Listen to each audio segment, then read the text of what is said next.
generation, we are now living in a technology-based lifestyle.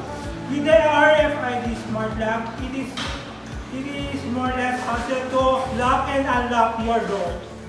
So the materials that we use are Arduino Uno, jump wires, RFID, LCD, microservo, and a door lock, and a card and a key.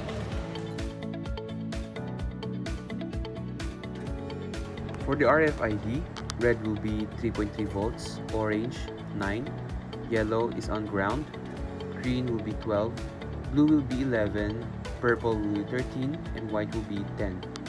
For the servo motor, the white will be on the ground, the purple will be on 5 volts, and the blue will be on pin D3.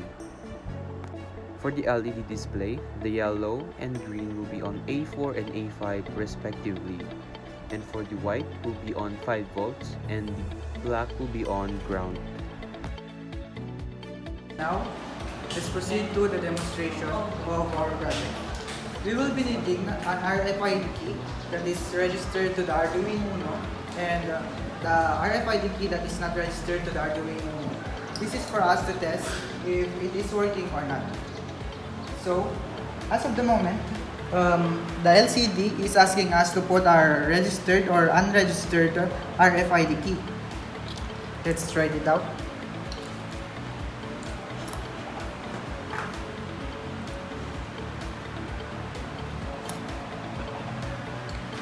As you can see, the servo motor moved and the lock opened.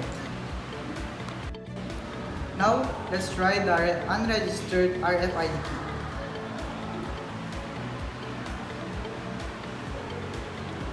The LCD tells us that it is access denied.